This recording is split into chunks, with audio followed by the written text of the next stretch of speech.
Everyone, मेरा नाम Sandeep Singh computer अध्यापक सरकारी हाई स्कूल रत्ता बदाल। अज की मेरी ये वीडियो +1 के विद्यार्थियों वास्ते आ। पंजाब स्कूल एजुकेशन बोर्ड के +1 के विद्यार्थियों का 5वां चैप्टर है कंट्रोल फ्लो पार्ट 1। अज असी ये बारे जानकारी हासिल करांगे। ये साडे सी का चैप्टर है प्रोग्रामिंग इन सी। ये असी कंट्रोल फ्लो बारे जानकारी हासिल करते हैं। पहला बच्चों ये देखते हैं कि कंट्रोल फ्लो हुंदा की है। देखो असी नॉर्मल जिस तरह किताब भी अपनी पढ़ते हैं तो वह ऑर्डर की हुंदा है बच्चों, left to right, top to bottom. असी लैफ्ट तो पढ़ना स्टार्ट करते हैं लाइन नूं ते राइट तक पूरी लाइन पढ़ांगे। लाइन खत्म होने के बाद असी फिर नीचे आवांगे। ठीक है, सेम वे दे नाल ही साडा जिहड़ी सी का कंपाइलर है प्रोग्राम नू एग्जीक्यूट करता है। सो दा एग्जीक्यूशन का ऑर्डर होंदा है left to right and top to bottom. Left तो प्रोग्राम दी जिहड़ियां साडीआं स्टेटमेंट्स ने उन्हां नू स्टार्ट करेगा, राइट साइड दे जिन्नी स्टेटमेंट एग्जीक्यूट करेगा उहदे बाद फिर नीचे आ जाएगा। So left to right and top to bottom जिहड़ा कंट्रोल फ्लो नॉर्मल हुंदा है प्रोग्राम दा। पर किसी वेले सानू ये जिहड़ा कंट्रोल फ्लो जिहड़ा हैगा वो चेंज करना पैंदा है। असी वैसे एक नॉर्मल अपनी एग्जाम्पल ही लैके देखने आ। सपोज कि असी कोई चैप्टर पढ़ रहे हैं, हम नॉर्मल ऑर्डर तो साडा यही है कि left to right, top to bottom. पर की होया कि एक पैराग्राफ सानू समझ नहीं लगा। ठीक है, असी पढ़दे सानू महसूस होया कि एक पैराग्राफ जिहड़ा असी हुणे पढ़िया सानू समझ नहीं लगा। जो पैराग्राफ खत्म होया असी फिर पैराग्राफ दे स्टार्ट ते चले गए। ये देखो हुण साडा ऑर्डर चेंज हो गया। टॉप टू बॉटम सी, असी बॉटम टू अप चले गए ताकि उस पैराग्राफ को असी दोबारा पढ़ लीए ताकि सानू चंगी तरह समझ लग सके। सो कंट्रोल फ्लो साडा चेंज हो गया, पर किसी कंडीशन के अकॉर्डिंग जेकर सानू समझ नहीं लगी तो इस तरह ही प्रोग्राम दे विच भी जो साडा left to right and top to bottom program की एग्जीक्यूशन हैगी आ उन्होंने असी चेंज कर सकते हैं कंट्रोल फ्लो स्टेटमेंट्स दे नाल। क्योंकि किसी वेले हुंदा है सानू अपनी एग्जीक्यूशन की टाइप जिहड़ी वो चेंज करनी पैंदी है। क्योंकि प्रोग्राम दे विच सानू बहुत सारियां किसी वेले कंडीशनस जिहड़ियां ने उन्हां नू सैटिस्फाइड करना पैंदा है, उहदे अकॉर्डिंग अपनी स्टेटमेंट्स नू एग्जीक्यूट करना पैंदा है। जां कई बार की हुंदा है कि सैट ऑफ स्टेटमेंट्स नू दोबारा रिपीट करना पैंदा है। ठीक है, उस केस दे विच सानू कंट्रोल फ्लो साडियां स्टेटमेंट्स जिहड़ियां बहुत हेल्पफुल हुंदियां ने। इहदे नाल ही असीं अपने प्रोग्राम की एग्जीक्यूशन चेंज कर सकते हैं। जो left to right and top to bottom approach हैगी आ उन्होंने असी चेंज कर सकते हैं। सो इहदे विच देखने किन्नी तरह दियां साडे को सब तो पहला तां कंट्रोल फ्लो दियां स्टेटमेंट्स अवेलेबल ने, उहदे बारे जानकारी हासिल करांगे। सब तो पहला बच्चों साडे को हैगी आ conditional control statement. Conditional control statement किहड़ियां हुंदियां ने जिहड़ियां हमेशा किसी कंडीशन दे उपर वर्क करनगियां। जेकर वो कंडीशन ठीक है, कंडीशन सैटिस्फाइड हुंदी है तो साडियां स्टेटमेंट एग्जीक्यूट हो जाएगी। जेकर कंडीशन सैटिस्फाइड नहीं हुंदी तो स्टेटमेंट एग्जीक्यूट नहीं होएगी। सो इहो जिहियां किहड़ियां स्टेटमेंट ने साडे कोल तीन तरह दियां है, चार तरह दियां हैगियां ने। पहली हैगी आ सिंपल इफ, असीं इहनूं कहने आ इफ स्टेटमेंट। ठीक है, इहदे विच की हुंदा है कि कंडीशन चैक होएगी, जे कंडीशन ट्रू है तो साडी स्टेटमेंट एग्जीक्यूट हो जाएगी, अदरवाइज नहीं होएगी, कोई स्टेटमेंट एग्जीक्यूट नहीं होएगी जेकर कंडीशन फॉल्स है तो। ठीक है, इहनूं सिंपल इफ कहने आ। इहदे विच सिर्फ एक ब्लॉक हुंदा है, जेकर कंडीशन ट्रू है तो साडा ब्लॉक एग्जीक्यूट हो जाएगा, अदरवाइज जेकर कंडीशन फॉल्स है तो ब्लॉक एग्जीक्यूट नहीं होएगा। ਉਹਦੇ बाद सैकेंड साडे को ऑप्शन आ जाती है इफ एल्स दी। इफ एल्स दे विच दो ब्लॉक हुंदे ने बच्चों, एक ट्रू ब्लॉक एक फॉल्स ब्लॉक। जेकर कंडीशन ट्रू है सब तो पहला इफ दे विच की होएगा, कंडीशन दी जाएगी, वो कंडीशन चेक होएगी। जेकर कंडीशन ट्रू है तो ट्रू ब्लॉक एग्जीक्यूट होएगा, नहीं तो फॉल्स ब्लॉक एग्जीक्यूट होएगा। ठीक है, दो ब्लॉक ने, first block is the true block, second block is the false block. If condition is true then true block is execute, otherwise false block is execute। ठीक है, जेकर कंडीशन false है तो false block execute होएगा, true है तो true block execute होएगा। ਉਹਦੇ बाद else if statement ਹੁੰਦੀ है, एक्चुअली ਇਹ nested if ਦੇ ਵਿੱਚ ਆਂਦੀ है। ਇਹਦੇ ਵਿੱਚ ਇਹ ਹੁੰਦਾ ਹੈ ਕਿ ਅਸੀਂ ਇੱਕ ਕੰਡੀਸ਼ਨ ਸੈਟੀਸਫਾਈਡ ਕੀਤੀ ਤਾਂ ਬਲੌਕ ਐਗਜ਼ੀਕਿਊਟ ਹੋਏਗਾ। ਠੀਕ ਹੈ, ਉਹਦੇ ਬਾਅਦ ਐਲਸ ਦੇ ਵਿੱਚ ਫਿਰ ਅੱਗੇ ਕੰਡੀਸ਼ਨ ਆ ਜਾਂਦੀ ਹੈ। ਠੀਕ ਹੈ, ਜੇਕਰ ਕੰਡੀਸ਼ਨ ਫਾਲਸ ਹੈ ਤਾਂ ਫਿਰ ਇੱਕ ਹੋਰ ਕੰਡੀਸ਼ਨ ਚੈੱਕ ਹੋਏਗੀ, ਜੇਕਰ ਉਹ ਕੰਡੀਸ਼ਨ ਟਰੂ ਹੈ ਤਾਂ ਫਿਰ ਬਲੌਕ ਐਗਜ਼ੀਕਿਊਟ ਹੋਏਗਾ, ਅਦਰਵਾਈਜ਼ ਲਾਸਟ ਦੇ ਉੱਪਰ ਫਾਲਸ ਬਲੌਕ ਜਿਹੜਾ ਹੈ ਉਹ ਐਗਜ਼ੀਕਿਊਟ ਹੋਏਗਾ। ਮਲਟੀਪਲ ਇਫ ਜਿਹੜੀ ਆ ਉਹ ਅਸੀਂ ਉਹਨੂੰ ਵੀ ਅਪਲਾਈ ਕਰ ਸਕਦੇ ਹਾਂ। ਉਹਦੇ ਬਾਅਦ ਲਾਸਟ ਦੇ ਉੱਪਰ ਸਾਡੇ ਕੋਲ ਹੈਗਾ ਸਵਿਚ ਸਟੇਟਮੈਂਟ। ਸਵਿਚ ਦੇ ਵਿੱਚ ਬੱਚੋ ਕੀ ਹੁੰਦਾ ਹੈ ਕਿ ਮਲਟੀਪਲ ਕੰਡੀਸ਼ਨਸ ਨੂੰ ਅਸੀਂ ਚੈੱਕ ਕਰ ਸਕਦੇ ਆ ਸਿੰਗਲ ਸਟੇਟਮੈਂਟ ਦੇ ਨਾਲ, ਸਿੰਗਲ ਐਕਸਪ੍ਰੈਸ਼ਨ ਦੇ ਨਾਲ। ਸਭ ਤੋਂ ਪਹਿਲਾਂ ਸਾਡਾ ਐਕਸਪ੍ਰੈਸ਼ਨ ਇਵੈਲੂਏਟ ਹੋਏਗਾ, ਉਸ ਐਕਸਪ੍ਰੈਸ਼ਨ ਦੇ ਅਕੋਰਡਿੰਗ ਜਿਹੜਾ ਵੀ ਅਸੀਂ ਬਲੌਕ ਦਿੱਤੇ ਨੇ ਨੀਚੇ ਸੇਮ ਬਲੌਕ ਐਗਜ਼ੀਕਿਊਟ ਹੋਣਗੇ। If else and else if they ਵਿੱਚ ਕੰਡੀਸ਼ਨ ਜਿਹੜੀਆਂ ਨੇ ਇਵੈਲੂਏਟ ਹੁੰਦੀਆਂ ਨੇ, ਬਟ ਸਵਿਚ ਦੇ ਵਿੱਚ ਬੱਚੋ ਐਕਸਪ੍ਰੈਸ਼ਨ ਇਵੈਲੂਏਟ ਹੋਏਗਾ। ਠੀਕ ਹੈ, ਜੋ ਐਕਸਪ੍ਰੈਸ਼ਨ ਦੀ ਵੈਲਿਊ ਹੋਏਗੀ ਉਸ ਵੈਲਿਊ ਦੇ ਬੇਸ ਤੇ ਸਾਡਾ ਬਲੌਕ ਐਗਜ਼ੀਕਿਊਟ ਹੋਏਗਾ। ਇਫ ਤੇ ਸਵਿਚ ਦੇ ਵਿੱਚ ਇਹੀ ਮੇਨ ਡਿਫਰੈਂਸ ਹੈਗਾ ਹੈ। ਉਹਦੇ ਬਾਅਦ ਨੈਕਸਟ ਕੰਟਰੋਲ ਫਲੋ ਸਟੇਟਮੈਂਟ ਦੇ ਵਿੱਚ ਸਾਡੇ ਕੋਲ ਆਉਂਦੀਆਂ ਨੇ ਲੂਪਿੰਗ ਸਟੇਟਮੈਂਟਸ। ਲੂਪਿੰਗ ਸਟੇਟਮੈਂਟਸ ਕੀ ਹੁੰਦੀਆਂ ਨੇ ਬੱਚਿਓ, ਜਦ ਅਸੀਂ ਕੁਝ ਸੈਟ ਆਫ ਸਟੇਟਮੈਂਟਸ ਨੂੰ ਦੁਬਾਰਾ ਰਿਪੀਟ ਕਰਨਾ ਚਾਹੁੰਦੇ ਆ ਤਾਂ ਅਸੀਂ ਉਹਨੂੰ ਲੂਪਿੰਗ ਸਟੇਟਮੈਂਟਸ ਦੇ ਨਾਲ ਰਿਪੀਟ ਕਰ ਸਕਦੇ ਆ। ਐਕਚੁਅਲੀ ਕੀ ਹੁੰਦਾ ਹੈ, ਜਦੋਂ ਸੈਟ ਆਫ ਸਟੇਟਮੈਂਟਸ ਨੂੰ ਅਸੀਂ ਸਿੰਗਲ ਟਾਈਮ ਰਿਪੀਟ ਕਰਦੇ ਤਾਂ ਉਹਨੂੰ ਕਹਿੰਦੇ ਵਨ ਲੂਪ। ਇਸੇ ਤਰ੍ਹਾਂ ਅਸੀਂ ਉਹਨੂੰ ਮਲਟੀਪਲ ਟਾਈਮ ਸਟੇਟਮੈਂਟਸ ਨੂੰ ਰਿਪੀਟ ਕਰ ਸਕਦੇ ਆ, ਉਹਨੂੰ ਅਸੀਂ ਲੂਪਿੰਗ ਸਟੇਟਮੈਂਟਸ ਕਹਿੰਦੇ ਆ। ਚਾਹੇ ਇਹਨਾਂ ਦੀ ਹੈਲਪ ਦੇ ਨਾਲ ਅਸੀਂ ਕੋਈ ਵੀ ਸੈਟ ਆਫ ਸਟੇਟਮੈਂਟਸ ਜਿਹੜੀਆਂ ਹੈਗੀਆਂ ਨੇ ਗਿਵਨ ਸੈਟ ਆਫ ਟਾਈਮ ਜਿਹੜਾ ਅਸੀਂ ਦਵਾਂਗੇ ਜਾਂ ਜਿੰਨੇ ਟਾਈਮ ਅਸੀਂ ਚਾਹਾਂਗੇ ਉਹਨੂੰ ਰਿਪੀਟ ਕਰਨਾ, ਉਹਦੀਆਂ ਵੈਲਿਊਜ਼ ਦੇ ਅਕੋਰਡਿੰਗ ਅਸੀਂ ਉਹਨੂੰ ਰਿਪੀਟ ਕਰ ਸਕਦੇ ਹਾਂ। ਉਹ ਸਟੇਟਮੈਂਟ ਸਾਡੀਆਂ ਦੁਬਾਰਾ ਐਗਜ਼ੀਕਿਊਟ ਹੋਣਗੀਆਂ। ਜਿਸ ਤਰ੍ਹਾਂ ਇਹਦੇ ਵਿੱਚ ਸਾਡੇ ਕੋਲ ਡਿਫਰੈਂਟ ਲੂਪਿੰਗ ਸਟੇਟਮੈਂਟਸ ਕਿਹੜੀਆਂ ਨੇ, ਫਰਸਟ ਹੈਗੀ ਆ ਫਾਰ ਲੂਪ। ਠੀਕ ਹੈ, ਇਹ ਸਿੰਗਲ ਲਾਈਨ ਸਟੇਟਮੈਂਟ ਹੁੰਦੀ ਹੈ। ਇਹ ਐਕਚੁਅਲੀ ਲੂਪਿੰਗ ਸਟੇਟਮੈਂਟ ਦੇ ਵਿੱਚ ਬੱਚਿਓ ਸਾਨੂੰ ਤਿੰਨ ਚੀਜ਼ਾਂ ਚਾਹੀਦੀਆਂ ਹੁੰਦੀਆਂ ਨੇ। ਠੀਕ ਹੈ, ਸਭ ਤੋਂ ਪਹਿਲਾਂ ਹੈਗੀ ਆ ਕਿ ਲੂਪ ਸਟਾਰਟ ਕਿੱਥੋਂ ਹੋਏਗੀ। ਠੀਕ ਹੈ, ਉਹਦੀ ਸਟਾਰਟਿੰਗ ਵੈਲਿਊ ਕੀ ਹੋਏਗੀ ਲੂਪਿੰਗ ਦੀ, ਜਿਹਨੂੰ ਅਸੀਂ ਉਹਦੀ ਇਨੀਸ਼ੀਅਲਾਈਜੇਸ਼ਨ ਕਹਿੰਦੇ ਆ। ਸੈਕੰਡ ਚੀਜ਼ ਆ ਜਾਂਦੀ ਬੱਚੋ ਕਿ ਲੂਪ ਦਾ ਐਂਡ ਕਿੱਥੇ ਹੋਏਗਾ, ਕਿਉਂਕਿ ਕੋਈ ਵੀ ਲੂਪਿੰਗ ਸਟੇਟਮੈਂਟ ਹੈ ਉਹਦਾ ਐਂਡ ਹੋਏਗਾ। ਠੀਕ ਹੈ, ਉਹਦੀ ਲਾਸਟ ਸਟੇਟਮੈਂਟ ਜਾਂ ਲਾਸਟ ਕਿੰਨੇ ਟਾਈਮ ਲੂਪ ਚੱਲੇਗੀ ਉਹਨੂੰ ਅਸੀਂ loop the last point and ਕਵਾਂਗੇ। ਤੇ ਤੀਸਰੀ ਚੀਜ਼ ਆ ਜਾਂਦੀ ਆ ਵੀ ਲੂਪ ਕਿੰਨੇ ਸਟੈਪ ਇਨਕਰੀਜ਼ ਕਰੇਗੀ ਜਾਂ ਡਿਕਰੀਜ਼ ਕਰੇਗੀ। ਸਪੋਜ਼ ਕਿ ਮੈਂ ਲੂਪ ਲਗਾਣੀ ਚਾਹਨਾ ਜਿਹੜੀ ਸਟਾਰਟ ਹੋਏਗੀ 1 ਤੋਂ 10 ਤੱਕ ਚੱਲੇਗੀ, ਇੱਕ ਸਟੈਪ ਇਨਕਰੀਜ਼ ਹੋਏਗੀ। ਇਟ ਮੀਨਸ ਕਿ ਉਹਦੇ ਵਿੱਚ ਮੈਨੂੰ ਤਿੰਨ ਚੀਜ਼ਾਂ ਚਾਹੀਦੀਆਂ ਨੇ, start of loop, end of loop ਤੇ ਨੰਬਰ ਆਫ ਸਟੈਪਸ ਜਿਹੜੇ ਨੇ ਇਨਕਰੀਮੈਂਟ ਜਾਂ ਡਿਕਰੀਮੈਂਟ ਕਰਨਗੇ। ਫਾਰ ਲੂਪ, ਇਹ ਤਿੰਨਾਂ ਲੂਪ ਦੇ ਵਿੱਚ ਬੱਚੋ ਸਾਨੂੰ ਇਹ ਤਿੰਨੇ ਚੀਜ਼ਾਂ ਜਿਹੜੀਆਂ ਉਹ ਦੇਣੀਆਂ ਪੈਣਗੀਆਂ। ਫਾਰ ਲੂਪ ਦੇ ਵਿੱਚ ਕੀ ਹੁੰਦਾ ਹੈ ਕਿ ਇਹ ਤਿੰਨੇ ਚੀਜ਼ਾਂ ਅਸੀਂ ਇੱਕ ਲਾਈਨ ਦੇ ਵਿੱਚ ਹੀ ਦੇ ਦਿੰਨੇ ਆ। ਸਿੰਗਲ ਜਿਹੜੀ ਉਹਦਾ ਐਕਸਪ੍ਰੈਸ਼ਨ ਹੈ ਉਹਦੇ ਵਿੱਚ ਹੀ ਤਿੰਨੇ ਚੀਜ਼ਾਂ ਨੂੰ ਅਸੀਂ ਦੇ ਦਿੰਨੇ ਆ ਫਾਰ ਲੂਪ ਦੇ ਕੇਸ ਦੇ ਵਿੱਚ। ਵਾਈਲ ਦੇ ਕੇਸ ਦੇ ਵਿੱਚ ਕੀ ਹੁੰਦਾ ਹੈ ਕਿ ਇਨੀਸ਼ੀਅਲਾਈਜੇਸ਼ਨ ਅਸੀਂ ਲੂਪ ਤੋਂ ਬਾਹਰ ਕਰਦੇ ਆ, ਕੰਡੀਸ਼ਨ ਉਹਦੇ ਵਿੱਚ ਚੈੱਕ ਕਰਾਂਗੇ, ਇਨਕਰੀਮੈਂਟ ਔਰ ਡਿਕਰੀਮੈਂਟ ਉਹਦੇ ਵਿੱਚ ਹੋਏਗਾ। ਡੂ ਵਾਈਲ ਦੇ ਵਿੱਚ ਕੀ ਹੋਏਗਾ, ਸੇਮ ਐਜ਼ ਵਾਈਲ, ਬਟ ਇਹਦੇ ਵਿੱਚ ਫਰਕ ਵਾਈਲ ਤੇ ਡੂ ਵਾਈਲ ਦੇ ਵਿੱਚ ਇਹੀ ਹੁੰਦਾ ਹੈ ਕਿ ਵਾਈਲ ਦੇ ਕੇਸ 'ਚ ਹੋ ਸਕਦਾ ਸਿੰਗਲ ਟਾਈਮ ਵੀ ਲੂਪ ਨਾ ਚੱਲੇ, ਕਿਉਂਕਿ ਜੇਕਰ ਸਟਾਰਟਿੰਗ ਤੇ ਹੀ ਕੰਡੀਸ਼ਨ ਸਾਡੀ ਫਾਲਸ ਹੋ ਜਾਂਦੀ ਹੈ ਤਾਂ ਲੂਪ ਐਗਜ਼ੀਕਿਊਟ ਨਹੀਂ ਹੋਏਗੀ। ਪਰ ਡੂ ਵਾਈਲ ਦੇ ਕੇਸ ਕੀ ਹੁੰਦਾ ਕਿ ਪਹਿਲਾਂ ਡੂ ਹੁੰਦਾ ਹੈ, ਡੂ ਮੀਨਸ ਪਹਿਲਾਂ ਲੂਪ ਐਗਜ਼ੀਕਿਊਟ ਹੁੰਦੀ ਹੈ ਫਿਰ ਕੰਡੀਸ਼ਨ ਚੈੱਕ ਹੁੰਦੀ ਹੈ। ਇਟ ਮੀਨਸ ਕਿ ਕੰਡੀਸ਼ਨ ਚਾਹੇ ਟਰੂ ਹੋਵੇ ਚਾਹੇ ਫਾਲਸ, ਸਿੰਗਲ ਟਾਈਮ ਲੂਪ ਜਿਹੜੀ ਹੈ ਐਗਜ਼ੀਕਿਊਟ ਹੋਏਗੀ ਡੂ ਵਾਈਲ ਦੇ ਕੇਸ ਦੇ ਵਿੱਚ। ਸੋ ਇਹ ਇਹਦੇ ਵਿੱਚ ਮਾਈਨਰ ਜਿਹਾ ਡਿਫਰੈਂਸ ਹੈਗਾ ਹੈ। ਉਹਦੇ ਬਾਅਦ ਨੈਕਸਟ ਸਾਡੇ ਕੋਲ ਆ ਜਾਂਦੀਆਂ ਨੇ ਕੰਟਰੋਲ ਫਲੋ ਦੇ ਵਿੱਚ ਜੰਪਿੰਗ ਸਟੇਟਮੈਂਟਸ। ਐਕਚੁਅਲੀ ਕੀ ਹੁੰਦਾ ਹੈ ਕਿ ਕਈ ਵਾਰ ਕੀ ਹੁੰਦਾ ਹੈ ਕਿ ਸਾਨੂੰ ਇਨ ਬਿਟਵੀਨ ਲੂਪ ਦੇ ਵਿੱਚ ਜਾਂ ਆਪਣੀਆਂ ਕੰਡੀਸ਼ਨਲ ਕੰਟਰੋਲ ਸਟੇਟਮੈਂਟਸ ਦੇ ਵਿੱਚ ਆਊਟ ਆਫ ਦਾ ਸਟੇਟਮੈਂਟ ਸਾਨੂੰ ਜਾਣਾ ਪੈਂਦਾ ਹੈ, ਜੰਪ ਕਰਨਾ ਪੈਂਦਾ ਹੈ ਇਨ ਬਿਟਵੀਨ। ਜੇਕਰ ਕੋਈ ਕੰਡੀਸ਼ਨ ਇਹੋ ਜਿਹੀ ਅਕਰ ਹੋ ਜਾਂਦੀ ਹੈ ਕਿ ਅਸੀਂ ਉਹਨੂੰ ਕੰਟੀਨਿਊ ਨਹੀਂ ਕਰ ਸਕਦੇ, ਉਸ ਕੇਸ ਦੇ ਵਿੱਚ ਸਾਡੇ ਕੋਲ ਫਿਰ ਜੰਪਿੰਗ ਸਟੇਟਮੈਂਟਸ ਜਿਹੜੀਆਂ ਨੇ ਇਹ ਹੈਲਪਫੁਲ ਹੁੰਦੀਆਂ ਨੇ।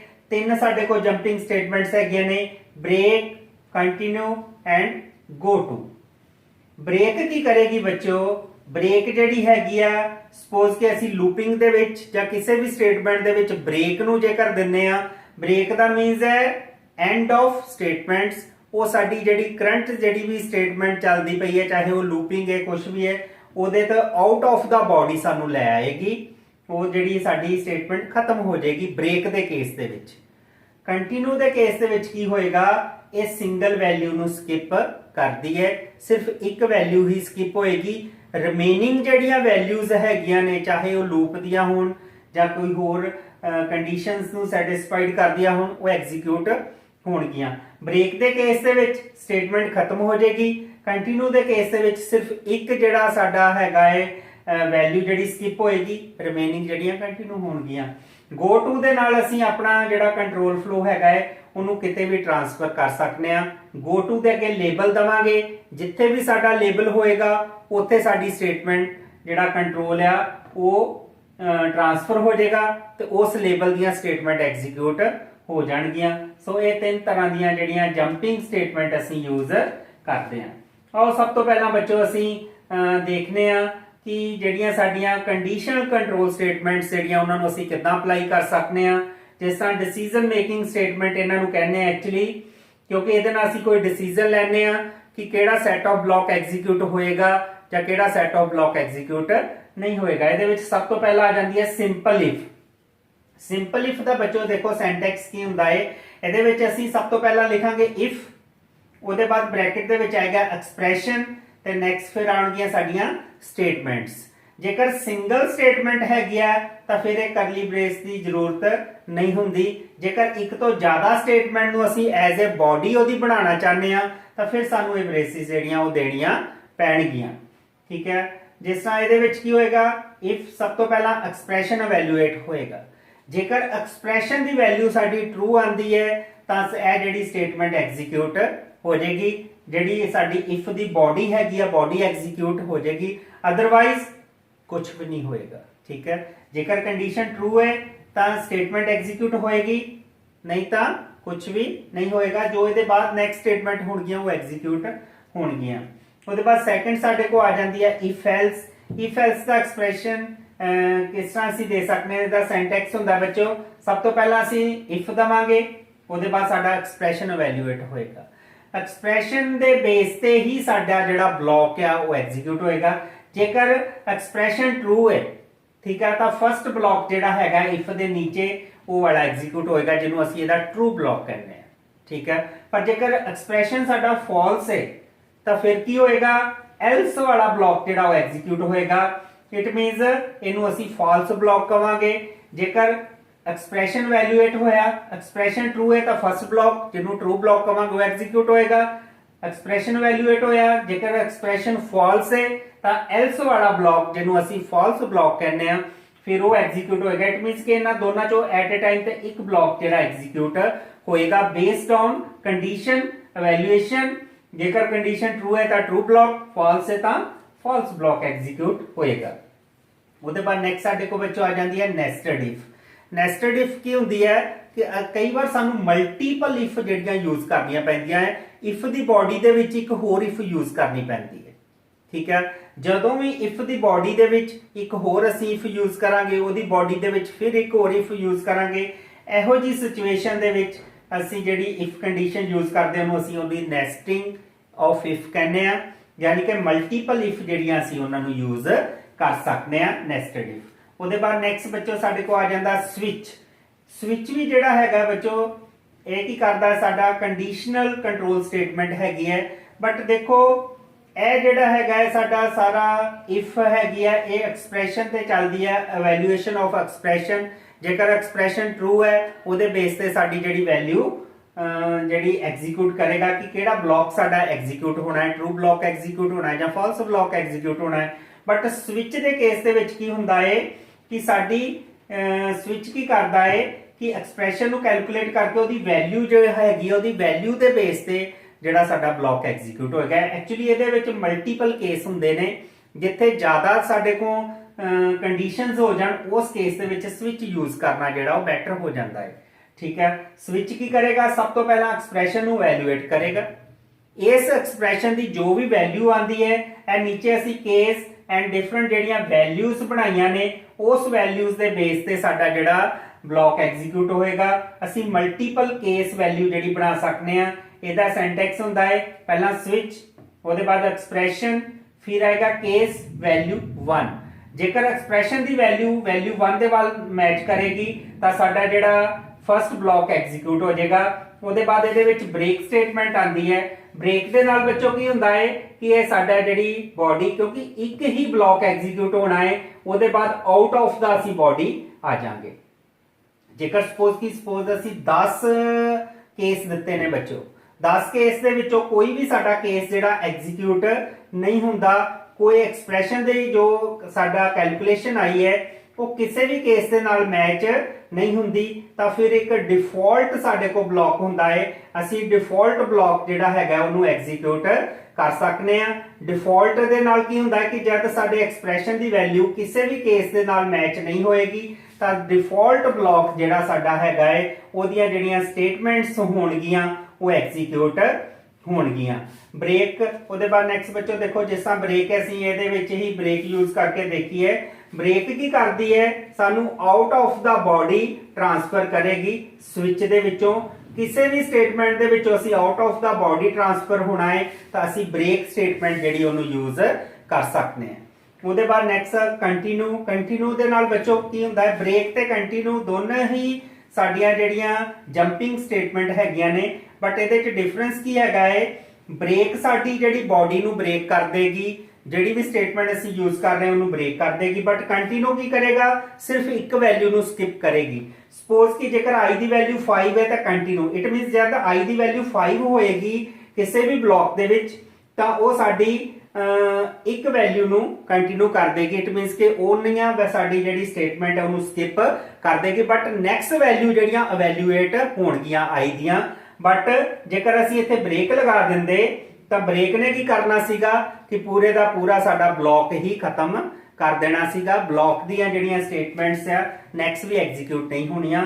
ਬ੍ਰੇਕ ਐਂਡ ਕੰਟੀਨਿਊ ਦੇ ਵਿੱਚ ਸਿਰਫ ਇੱਕ ਹੀ ਡਿਫਰੈਂਸ ਯਾਦ ਰੱਖੋ, ਬ੍ਰੇਕ ਜਿਹੜਾ ਹੈਗਾ ਏ ਇਹ ਸਾਡੀ ਜਿਹੜੀ ਵੀ ਅਸੀਂ ਬੋਡੀ ਦੇ ਵਿੱਚ ਬ੍ਰੇਕ ਯੂਜ਼ ਕਰਦੇ ਆ ਉਹਨੂੰ ਟਰਮੀਨੇਟ ਕਰ ਦਿੰਦਾ ਹੈ, ਬਟ ਕੰਟੀਨਿਊ ਕੀ ਕਰਦਾ ਹੈ, ਬੋਡੀ ਸਾਰੀ ਨੂੰ ਟਰਮੀਨੇਟ ਨਹੀਂ ਕਰਦਾ, ਸਿਰਫ ਕਰੰਟ ਵੈਲਿਊ ਨੂੰ ਸਕਿਪ ਕਰੇਗਾ। ਰਿਮੇਨਿੰਗ ਵੈਲਿਊ ਜਿਹੜੀਆਂ ਨੇ ਉਸੇ ਤਰ੍ਹਾਂ ਹੀ ਐਗਜ਼ੀਕਿਊਟ ਹੋਣਗੀਆਂ। ਆਓ ਬੱਚੋ ਹੁਣ ਅਸੀਂ ਸਭ ਤੋਂ ਪਹਿਲਾਂ ਇਹਨਾਂ ਸਾਰਿਆਂ ਦੇ ਪ੍ਰੈਕਟੀਕਲ ਕਰਕੇ ਦੇਖਨੇ ਆ ਤਾਂ ਕਿ ਇਹਨਾਂ ਬਾਰੇ ਤੁਹਾਨੂੰ ਹੋਰ ਚੰਗੀ ਤਰ੍ਹਾਂ ਸਮਝ ਲੱਗ ਸਕੇ। ਅੱਜ ਅਸੀਂ ਕੰਟਰੋਲ ਫਲੋ ਸਟੇਟਮੈਂਟ ਬਾਰੇ ਜਾਣਕਾਰੀ ਹਾਸਲ ਕਰਾਂਗੇ।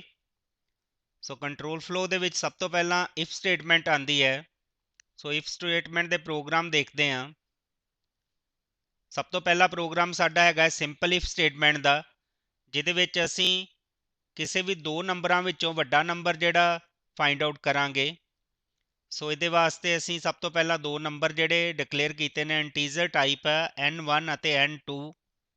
ਉਹਦੇ ਬਾਅਦ ਅਸੀਂ ਇਹਨਾਂ ਦੋਨਾਂ ਨੰਬਰਾਂ ਨੂੰ ਰੀਡ ਕੀਤਾ ਆ। ਸੋ ਸਭ ਤੋਂ ਪਹਿਲਾਂ ਅਸੀਂ ਫਸਟ ਨੰਬਰ ਐਂਟਰ ਕਰਨ ਦਾ ਮੈਸੇਜ ਆਏਗਾ ਤੇ ਰੀਡ ਹੋਏਗਾ n1 ਨੰਬਰ। ਉਹਦੇ ਬਾਅਦ ਫਿਰ n2 ਜਿਹੜਾ ਹੈਗਾ ਹੈ ਉਹ ਨੰਬਰ ਰੀਡ ਹੋਏਗਾ। ਇਹਦੇ ਬਾਅਦ ਸਾਡੀ ਫਿਰ ਇਹ ਇਫ ਸਟੇਟਮੈਂਟ ਆਂਦੀ ਹੈ, ਜਿਹਦੇ ਵਿੱਚ ਸਭ ਤੋਂ ਪਹਿਲਾਂ ਜਿਹੜਾ ਬਲੌਕ ਚੈੱਕ ਹੋਏਗਾ ਇਫ ਦਾ ਕਿ ਦੋਨੇ ਨੰਬਰ ਜੇਕਰ ਬਰਾਬਰ ਨੇ, ਇਕੁਅਲ ਨੇ, ਤਾਂ ਮੈਸੇਜ ਦੇਗਾ ਬੋਥ ਆਰ ਇਕੁਅਲ। ਜੇਕਰ n1 ਗ੍ਰੇਟਰ ਦੈਨ n2 ਹੋਏਗਾ ਤਾਂ ਫਸਟ ਨੰਬਰ ਜਿਹੜਾ ਬਿਗੇਸਟ ਹੋਏਗਾ। ਜੇਕਰ n1 ਲੈਸ ਦੈਨ n2 ਹੋਏਗਾ ਤਾਂ ਮਤਲਬ n1 ਜਿਹੜਾ ਉਹ ਵੱਡਾ ਨੰਬਰ ਹੈ, ਸੋ ਸੈਕਿੰਡ ਨੰਬਰ ਜਿਹੜਾ ਉਹ ਬਿਗੇਸਟ ਹੋਏਗਾ। ਸੋ ਇਸ ਪ੍ਰੋਗਰਾਮ ਦੀ ਆਉਟਪੁੱਟ ਚੈੱਕ ਕਰਦੇ ਹਾਂ। ਪਹਿਲਾਂ ਅਸੀਂ ਦੋਨੇ ਨੰਬਰ ਬਰਾਬਰ ਦੇ ਕੇ ਦੇਖਦੇ ਹਾਂ। ਫਸਟ ਨੰਬਰ 12, ਸੈਕਿੰਡ ਨੰਬਰ 12, ਕਹਿੰਦਾ ਬੋਥ ਨੰਬਰ ਆਰ ਇਕੁਅਲ। ਸੋ ਉਹਦੇ ਬਾਅਦ ਨੈਕਸਟ ਦੁਬਾਰਾ ਅਸੀਂ ਫਸਟ ਨੰਬਰ ਨੂੰ ਬਿਗੇਸਟ ਦੇ ਕੇ ਦੇਖਦੇ ਹਾਂ। ਕਹੇਗਾ first number is biggest. Second number ਨੂੰ ਬਿਗੇਸਟ ਦੇ ਕੇ ਦੇਖਾਂਗੇ। ਸੋ ਸੈਕਿੰਡ ਨੰਬਰ ਇਜ਼ ਬਿਗੇਸਟ।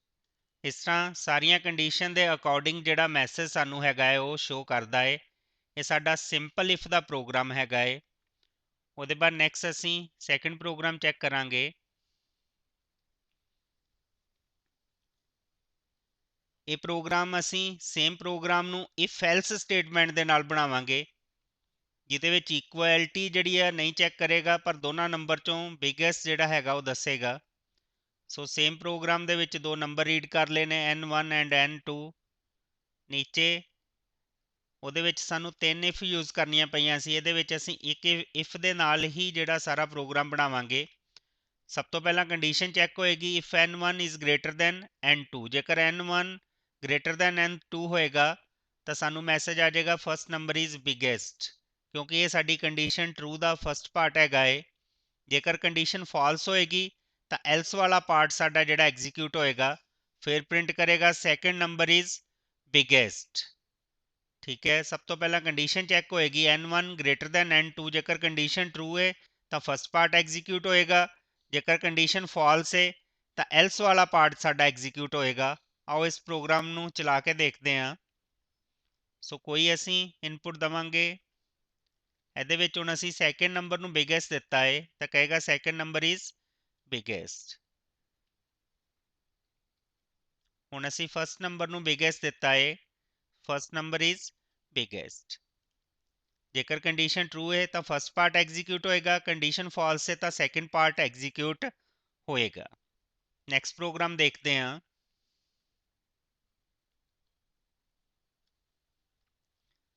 ਇਹ ਨੈਸਟਡ ਇਫ ਦੇ ਨਾਲ ਪ੍ਰੋਗਰਾਮ ਅਸੀਂ ਬਣਾਇਆ ਹੈ, ਐਲਸ ਇਫ ਅਸੀਂ ਯੂਜ਼ ਕੀਤੀ ਹੈ। ਇਹ ਵੀ ਸੇਮ ਬਿਗੇਸਟ ਜਿਹੜਾ ਫਾਈਂਡ ਆਊਟ ਕਰੇਗਾ, ਉਹਦੇ ਵਿੱਚ ਇਕੁਐਲਿਟੀ ਚੈੱਕ ਨਹੀਂ ਸੀ ਹੋਈ ਪਿਛਲੇ ਪ੍ਰੋਗਰਾਮ ਦੇ ਵਿੱਚ, ਇਹਦੇ ਵਿੱਚ ਨਾਲ ਇਕੁਐਲਿਟੀ ਵੀ ਚੈੱਕ ਕਰੇਗਾ ਕਿ ਜੇਕਰ ਦੋਨੇ ਨੰਬਰ ਸਾਡੇ ਇਕੁਅਲ ਨੇ ਤਾਂ ਬੋਥ ਆਰ ਇਕੁਅਲ ਦਾ ਮੈਸੇਜ ਵੀ ਸ਼ੋ ਕਰੇਗਾ। ਸੋ ਇਹਦੇ ਵਿੱਚ ਸੇਮ ਅਸੀਂ ਪ੍ਰੋਗਰਾਮ ਨੂੰ ਪਹਿਲਾਂ ਦੋ ਨੰਬਰ ਰੀਡ ਕਰ ਲਏ ਨੇ, n1 ਐਂਡ n2। ਉਹਦੇ ਬਾਅਦ ਸਭ ਤੋਂ ਪਹਿਲਾਂ ਕੀ ਚੈੱਕ ਕਰੇਗਾ, ਇਫ ਕੰਡੀਸ਼ਨ ਨਾਲ ਚੈੱਕ ਕਰੇਗਾ both number are equal, n1 is equal to n2 ਤਾਂ ਸਾਨੂੰ ਪ੍ਰਿੰਟ ਕਰ ਦੇਗਾ ਬੋਥ ਆਰ ਇਕੁਅਲ। ਜੇਕਰ ਦੋਨੇ ਇਹ ਕੰਡੀਸ਼ਨ ਸਾਡੀ ਫਾਲਸ ਹੈ, ਦੋਨੇ ਨੰਬਰ ਇਕੁਅਲ ਨਹੀਂ ਹੈ, ਤਾਂ ਫਿਰ ਐਲਸ ਵਾਲਾ ਪਾਰਟ ਐਗਜ਼ੀਕਿਊਟ ਹੋਏਗਾ। ਐਲਸ ਦੇ ਵਿੱਚ ਫਿਰ ਅਗੇਨ ਇਫ ਹੈਗੀ ਹੈ, ਜਿਹਦੇ ਵਿੱਚ ਚੈੱਕ ਕਰੇਗਾ n1 ਗ੍ਰੇਟਰ ਦੈਨ n2 ਹੈਗਾ ਹੈ।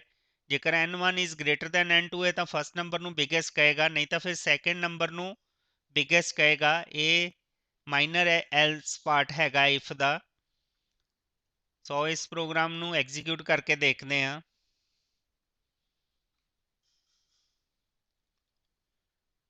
ਜੇਕਰ ਸੇਮ ਨੰਬਰ ਦਵਾਂਗੇ ਕਹੇਗਾ both are equal, first number biggest, second number is biggest। Next program देखते हैं।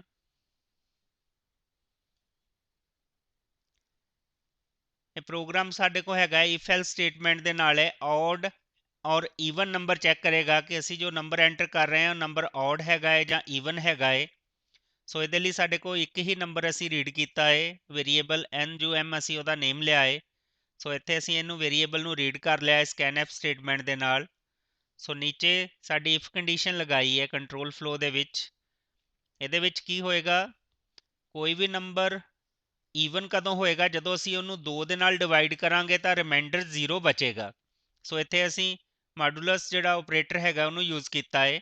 ਨੰਬਰ ਨੂੰ ਡਿਵਾਈਡ ਕਰਾਂਗੇ 2 ਨਾਲ, ਜੇਕਰ ਰਿਮਾਈਂਡਰ 0 ਹੈ ਤਾਂ ਨੰਬਰ ਸਾਡਾ ਈਵਨ ਹੋਏਗਾ, ਪਰ ਜੇਕਰ ਰਿਮਾਈਂਡਰ 0 ਨਹੀਂ ਹੈ ਤਾਂ ਨੰਬਰ ਸਾਡਾ ਔਡ ਹੋਏਗਾ। ਆਓ ਇਸ ਪ੍ਰੋਗਰਾਮ ਨੂੰ ਚਲਾ ਕੇ ਦੇਖਦੇ ਹਾਂ। ਕੋਈ ਵੀ ਨੰਬਰ ਅਸੀਂ ਐਂਟਰ ਕਰਾਂਗੇ, ਜਿਸ ਤਰ੍ਹਾਂ 12 ਐਂਟਰ ਕੀਤਾ ਹੈ, ਹੁਣ 12 ਨੰਬਰ ਸਾਡਾ ਈਵਨ ਨੰਬਰ ਹੈ। ਸੋ ਕਹੇਗਾ 12 ਇਜ਼ ਈਵਨ ਨੰਬਰ। ਜੇਕਰ ਅਸੀਂ ਹੋਰ ਕੋਈ 23 ਦਿੰਦੇ ਹਾਂ, 23 ਇਜ਼ ਐ ਔਡ ਨੰਬਰ, ਸੋ ਕਹੇਗਾ 23 is odd number. So basically ਇਹਦੇ ਵਿੱਚ ਰਿਮਾਈਂਡਰ ਚੈੱਕ ਕਰੇਗਾ, ਜੇਕਰ ਰਿਮਾਈਂਡਰ 0 ਹੈ ਤਾਂ ਨੰਬਰ ਈਵਨ ਹੋਏਗਾ, ਜੇਕਰ ਰਿਮਾਈਂਡਰ 0 ਨਹੀਂ ਹੈ ਤਾਂ ਨੰਬਰ ਔਡ ਹੋਏਗਾ।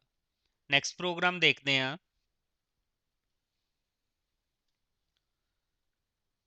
ਸੋ ਇਹ ਪ੍ਰੋਗਰਾਮ ਸਾਡਾ ਇਫ ਐਲ ਸਟੇਟਮੈਂਟ ਦੇ ਨਾਲ ਹੈ। ਇਹ 3 ਨੰਬਰ ਦੇ ਵਿੱਚੋਂ ਸਾਨੂੰ ਬਿਗੇਸਟ ਫਾਈਂਡ ਆਊਟ ਕਰਕੇ ਦੇਗਾ। ਸੋ ਇਹਦੇ ਵਿੱਚ ਅਸੀਂ ਫਲੋਟ ਟਾਈਪ ਦੇ 3 ਵੇਰੀਏਬਲ ਲਏ ਨੇ, n1 n2 ਐਂਡ n3। ਇੱਥੇ ਅਸੀਂ ਪਹਿਲਾਂ ਇਹਨਾਂ ਤਿੰਨਾਂ ਵੇਰੀਏਬਲਸ ਨੂੰ ਰੀਡ ਕੀਤਾ ਹੈ ਮੈਸੇਜ ਦੇ ਕੇ, enter first second and third number. n1 n2 and n3 read ਹੋ ਗਏ ਨੇ। ਉਹਦੇ ਬਾਅਦ ਅਸੀਂ ਇਹਨਾਂ ਤਿੰਨਾਂ ਨੰਬਰ ਚੋਂ ਬਿਗੇਸਟ ਜਿਹੜਾ ਫਾਈਂਡ ਆਊਟ ਕੀਤਾ ਹੈ। ਹੁਣ 3 ਨੰਬਰ ਦੇ ਬਿਗੇਸਟ ਫਾਈਂਡ ਆਊਟ ਕਰਨ ਵਾਸਤੇ ਸਾਨੂੰ ਦੋ ਕੰਡੀਸ਼ਨਾਂ ਯੂਜ਼ ਕਰਨੀਆਂ ਪੈਣਗੀਆਂ, ਜਿਹਨੂੰ ਅਸੀਂ ਰਿਲੇਸ਼ਨਲ ਆਪਰੇਟਰ ਦੇ ਨਾਲ ਕੰਬਾਈਨ ਕਰਾਂਗੇ। First, if n1 is greater than n2 and logical operator ਵੀ ਅਸੀਂ ਇਹਦੇ ਵਿੱਚ ਯੂਜ਼ ਕੀਤਾ ਹੈ। ਸੋ ਐਂਡ ਦੇ ਨਾਲ ਸਾਡੀਆਂ ਦੋਨੇ ਕੰਡੀਸ਼ਨ ਕੰਬਾਈਨ ਹੋਣਗੀਆਂ, ਕਿਉਂਕਿ ਫਸਟ ਨੰਬਰ ਉਦੋਂ ਬਿਗੇਸਟ ਹੋਏਗਾ ਜਦੋਂ ਸੈਕਿੰਡ ਐਂਡ ਥਰਡ ਦੇ ਨਾਲੋਂ ਵੱਡਾ ਹੋਏਗਾ।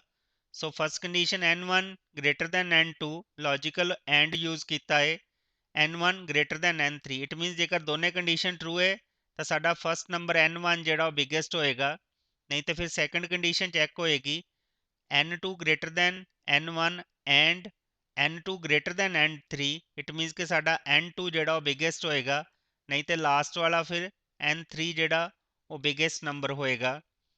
ਸੋ ਇਸ ਤਰ੍ਹਾਂ if else nested if they ਨਾਲ ਅਸੀਂ ਇਹਨੂੰ ਪ੍ਰੋਗਰਾਮ ਨੂੰ ਤਿੰਨਾਂ ਨੰਬਰਾਂ ਦੇ ਵਿੱਚੋਂ ਬਿਗੇਸਟ ਫਾਈਂਡ ਕੀਤਾ ਹੈ, ਜਿਹਦੇ ਵਿੱਚ ਰਿਲੇਸ਼ਨਲ ਐਂਡ ਲੌਜੀਕਲ ਆਪਰੇਟਰ ਜਿਹੜੇ ਯੂਜ਼ ਹੋਏ ਨੇ। ਸੋ ਇਸ ਪ੍ਰੋਗਰਾਮ ਨੂੰ ਚਲਾ ਕੇ ਦੇਖਦੇ ਹਾਂ। ਇਸ ਕੇਸ ਦੇ ਵਿੱਚ ਸਾਡਾ ਥਰਡ ਨੰਬਰ ਜਿਹੜਾ ਬਿਗੇਸਟ ਹੈਗਾ ਹੈ, ਸੋ ਕਹੇਗਾ ਦਾ ਲਾਰਜੈਸਟ ਅਮੰਗ 12 33 44 ਇਜ਼ 44 ਜਿਹੜਾ ਬਿਗੇਸਟ ਹੈ। ਸੋ ਅਸੀਂ ਦੁਬਾਰਾ ਫਸਟ ਨੰਬਰ ਨੂੰ ਜੇਕਰ ਬਿਗੇਸਟ, ਸੈਕਿੰਡ ਨੂੰ ਬਿਗੇਸਟ ਦੇ ਕੇ ਦੇਖਦੇ ਹਾਂ। ਸੋ ਜਿਹੜਾ ਵੀ ਨੰਬਰ ਅਸੀਂ ਦੇਵਾਂਗੇ ਆਟੋਮੈਟਿਕਲੀ ਉਹਨੂੰ ਫਾਈਂਡ ਆਊਟ ਕਰਕੇ ਤਿੰਨੇ ਨੰਬਰ ਪ੍ਰਿੰਟ ਕਰਕੇ ਕਹੇਗਾ ਬਿਗੇਸਟ ਜਿਹੜਾ ਹੈਗਾ 55 ਹੈਗਾ ਹੈ। ਸੋ ਇਸ ਤਰ੍ਹਾਂ ਈਜ਼ਲੀ ਅਸੀਂ ਕੰਟਰੋਲ ਫਲੋ ਦੀਆਂ ਸਟੇਟਮੈਂਟਸ ਜਿਹੜੀਆਂ ਹੈਗੀਆਂ ਉਹਨਾਂ ਨੂੰ ਐਗਜ਼ੀਕਿਊਟ ਕਰ ਸਕਦੇ ਹਾਂ। ਸੋ ਨੈਕਸਟ ਪ੍ਰੋਗਰਾਮ ਅਸੀਂ ਦੇਖਦੇ ਹਾਂ।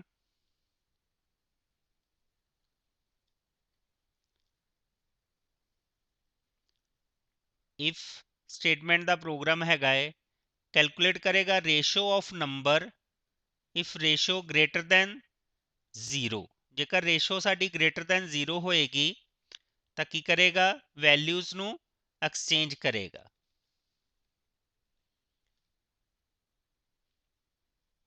ਠੀਕ ਹੈ, ਸਭ ਤੋਂ ਪਹਿਲਾਂ ਰੇਸ਼ੋ ਕੈਲਕੂਲੇਟ ਕਰੇਗਾ। ਜੇਕਰ ਰੇਸ਼ੋ ਗ੍ਰੇਟਰ ਦੈਨ 0 ਹੋਏਗੀ ਤਾਂ ਸਾਡੀਆਂ ਜਿਹੜੇ ਅਸੀਂ ਦੋ ਵੇਰੀਏਬਲ ਰੀਡ ਕੀਤੇ ਹੋਣਗੇ ਉਹਨਾਂ ਦੀਆਂ ਵੈਲਿਊਜ਼ ਨੂੰ ਆਪਸ ਦੇ ਵਿੱਚ ਐਕਸਚੇਂਜ ਕਰ ਦੇਗਾ। ਫਸਟ ਵੇਰੀਏਬਲ ਦੀ ਵੈਲਿਊ ਸੈਕੰਡ ਵੇਰੀਏਬਲ ਦੀ ਹੋ ਜਾਏਗੀ ਤੇ ਸੈਕੰਡ ਵੇਰੀਏਬਲ ਸੀ ਜੋ ਸੀਗਾ ਉਹਦੀ ਵੈਲਿਊ ਫਸਟ ਵੇਰੀਏਬਲ ਦੀ ਹੋ ਜਾਏਗੀ।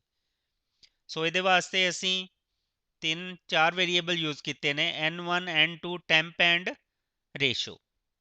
ਕਦੀ ਵੀ ਜੇਕਰ ਬੱਚੋ ਅਸੀਂ ਕਿਸੇ ਵੇਰੀਏਬਲ ਦੀ ਵੈਲਿਊ ਐਕਸਚੇਂਜ ਕਰਨੀ ਹੋਵੇ ਤਾਂ ਸਾਨੂੰ ਇੱਕ ਥਰਡ ਵੇਰੀਏਬਲ ਦੀ ਜ਼ਰੂਰਤ ਪੈਂਦੀ ਹੈ। ਇਹਦੀ ਇੱਕ ਅਸੀਂ ਸਿੰਪਲ ਜੀ ਐਗਜ਼ਾਮਪਲ ਲੈ ਕੇ ਦੇਖ ਸਕਦੇ ਹਾਂ। ਸਪੋਜ਼ ਕਿ ਇੱਕ ਗਲਾਸ ਦੇ ਵਿੱਚ ਸਾਡੇ ਕੋਲ ਪਾਣੀ ਹੈ, ਇੱਕ ਗਲਾਸ ਦੇ ਵਿੱਚ ਸਾਡੇ ਕੋਲ ਮਿਲਕ ਹੈ। ਸੋ ਅਸੀਂ ਪਾਣੀ ਅਤੇ ਦੁੱਧ ਨੂੰ ਐਕਸਚੇਂਜ ਕਰਨਾ ਚਾਹੁੰਦੇ ਹਾਂ ਤਾਂ ਉਹਦੇ ਵਾਸਤੇ ਸਾਡੇ ਕੋਲ ਇੱਕ ਥਰਡ ਗਲਾਸ ਹੋਣਾ ਜ਼ਰੂਰੀ ਹੈ। ਸਭ ਤੋਂ ਪਹਿਲਾਂ ਅਸੀਂ ਥਰਡ ਗਲਾਸ ਦੇ ਵਿੱਚ ਪਹਿਲੀ ਚੀਜ਼ ਪਾ ਦਿਆਂਗੇ, ਪਾਣੀ ਪਾ ਦਿਆਂਗੇ। ਸਪੋਜ਼ ਪਾਣੀ ਵਾਲਾ ਗਲਾਸ ਖਾਲੀ ਹੋ ਜਾਏਗਾ, ਉਹਦੇ ਵਿੱਚ ਅਸੀਂ ਦੁੱਧ ਪਾ ਦਿਆਂਗੇ। ਸੋ ਦੁੱਧ ਵਾਲਾ ਗਲਾਸ ਜਿਹੜਾ ਖਾਲੀ ਹੋਇਆ ਤੇ ਜਿਹੜਾ ਫਸਟ ਗਲਾਸ ਸੀਗਾ ਪਾਣੀ ਵਾਲਾ, ਹੁਣ ਉਹਨੂੰ ਦੁੱਧ ਦੇ ਨਾਲ ਐਕਸਚੇਂਜ ਕਰ ਦਿਆਂਗੇ।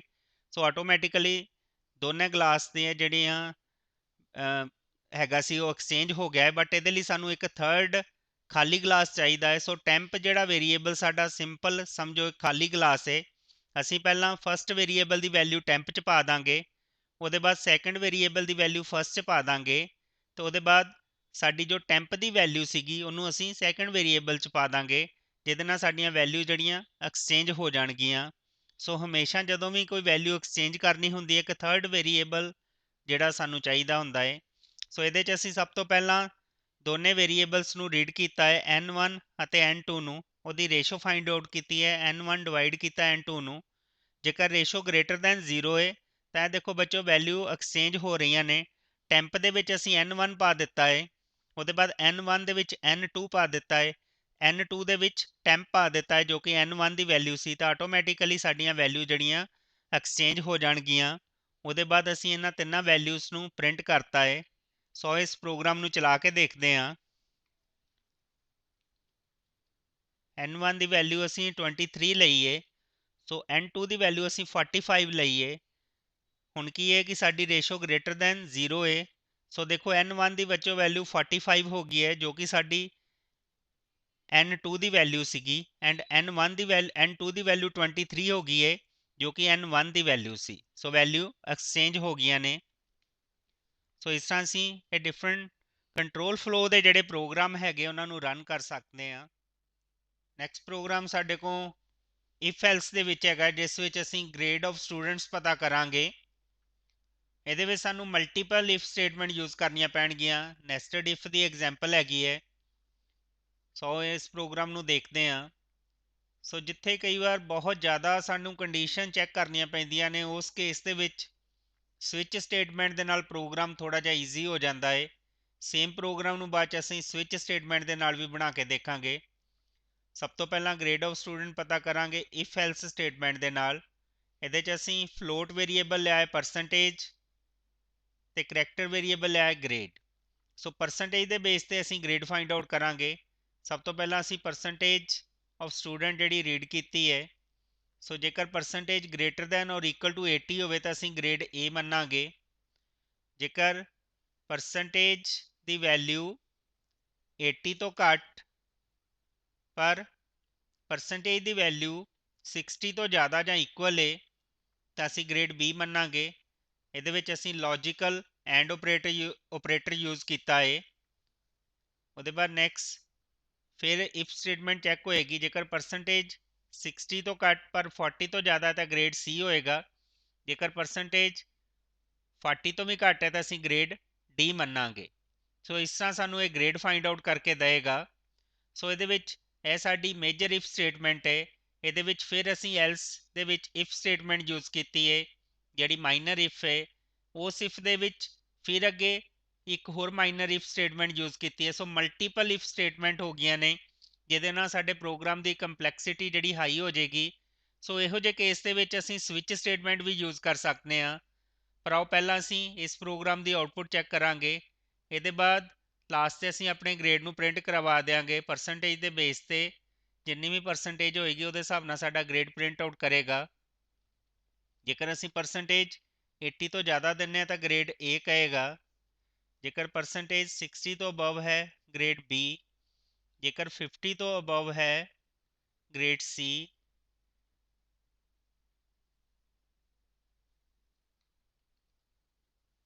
ਐਂਡ 40 ਤੋਂ ਬਿਲੋ ਹੋਏਗੀ ਤਾਂ ਗ੍ਰੇਡ D ਕਹੇਗਾ। ਸੋ ਇਸ ਤਰ੍ਹਾਂ ਮਲਟੀਪਲ ਇਫ ਸਟੇਟਮੈਂਟ ਦੇ ਨਾਲ ਅਸੀਂ ਗ੍ਰੇਡਸ ਫਾਈਂਡ ਆਊਟ ਕਰ ਸਕਦੇ ਹਾਂ ਸਟੂਡੈਂਟਸ ਦਾ। ਸੋ ਨੈਕਸਟ ਅਸੀਂ ਸੇਮ ਪ੍ਰੋਗਰਾਮ ਨੂੰ ਸਵਿਚ ਸਟੇਟਮੈਂਟ ਦੇ ਨਾਲ ਬਣਾ ਕੇ ਦੇਖਾਂਗੇ। ਸੋ ਸਵਿਚ ਸਟੇਟਮੈਂਟ ਦੇ ਵਿੱਚ ਸੇਮ ਅਸੀਂ ਪਰਸੈਂਟੇਜ ਐਂਡ ਗ੍ਰੇਡ ਜਿਹੜਾ ਹੈਗਾ ਉਹਨੂੰ ਰੀਡ ਕਰ ਲਿਆ ਹੈ। ਸੋ ਪਰਸੈਂਟੇਜ ਆਫ ਸਟੂਡੈਂਟ ਪ੍ਰਿੰਟ ਕਰੇਗਾ ਤੇ PCT ਦੇ ਵਿੱਚ ਰੀਡ ਕਰੇਗਾ। ਇੱਥੇ ਅਸੀਂ ਸਵਿਚ ਦੇ ਲਈ ਪਰਸੈਂਟੇਜ ਨੂੰ 10 ਦੇ ਨਾਲ ਡਿਵਾਈਡ ਕਰ ਦਿੱਤਾ ਹੈ ਤਾਂ ਕਿ ਸਾਡੇ ਜਿਹੜੇ ਕੇਸ ਹੈਗੇ ਉਹ ਡਿਵੈਲਪ ਹੋ ਸਕਣ। ਸੋ ਸਭ ਤੋਂ ਪਹਿਲਾਂ ਪਰਸੈਂਟੇਜ ਡਿਵਾਈਡ ਬਾਈ 10 ਕਰਕੇ ਪਰਸੈਂਟੇਜ ਦੇ ਵਿੱਚ ਸਟੋਰ ਹੋ ਜਾਏਗੀ।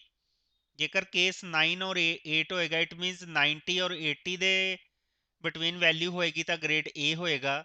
ਤੇ ਨਾਲ ਬ੍ਰੇਕ ਸਟੇਟਮੈਂਟ ਯੂਜ਼ ਕੀਤੀ ਹੈ ਕਿਉਂਕਿ ਇੱਕ ਬਲੌਕ ਚੱਲਣ ਦੇ ਬਾਅਦ ਸਾਡੀ ਸਵਿਚ ਜਿਹੜੀ ਉਹ ਖਤਮ ਹੋ ਜਾਣੀ ਚਾਹੀਦੀ ਹੈ, ਨੈਕਸਟ ਬਲੌਕ ਐਗਜ਼ੀਕਿਊਟ ਨਹੀਂ ਹੋਣੇ ਚਾਹੀਦੇ। ਜੇਕਰ 7 ਔਰ 6 ਹੋਏਗਾ ਤਾਂ ਗ੍ਰੇਡ B ਹੋਏਗਾ। ਫਿਰ ਬ੍ਰੇਕ ਸਟੇਟਮੈਂਟ ਯੂਜ਼ ਕੀਤੀ ਹੈ। ਜੇਕਰ 5 ਔਰ 4 ਯਾਨੀ ਕਿ 50 ਔਰ 40 ਦੇ ਬਿਟਵੀਨ ਹੋਏਗਾ ਤਾਂ ਗ੍ਰੇਡ C ਹੋਏਗਾ। ਉਹਦੇ ਬਾਅਦ ਫਿਰ ਅਸੀਂ ਬ੍ਰੇਕ ਸਟੇਟਮੈਂਟ ਯੂਜ਼ ਕੀਤੀ ਹੈ। ਜੇਕਰ ਇਹਨਾਂ ਦੇ ਵਿੱਚ ਕੋਈ ਵੀ ਕੰਡੀਸ਼ਨ ਸੈਟੀਸਫਾਈ ਨਹੀਂ ਹੁੰਦੀ ਤਾਂ ਸਾਡਾ ਡਿਫਾਲਟ ਬਲੌਕ ਹੁੰਦਾ ਹੈ ਸਵਿਚ ਦਾ, ਉਹ ਐਗਜ਼ੀਕਿਊਟ ਹੋਏਗਾ ਜਿਹਦੇ ਵਿੱਚ ਗ੍ਰੇਡ D ਦੇਗਾ। ਇੱਥੇ ਸਾਡੀ ਸਵਿਚ ਜਿਹੜੀ ਉਹ ਖਤਮ ਹੋ ਗਈ ਹੈ। ਨੈਕਸਟ ਅਸੀਂ ਸਵਿਚ ਦੇ ਬਾਅਦ ਫਿਰ ਆਪਣੇ ਗ੍ਰੇਡ ਨੂੰ ਪ੍ਰਿੰਟ ਕਰਵਾ ਦਿੱਤਾ ਹੈ।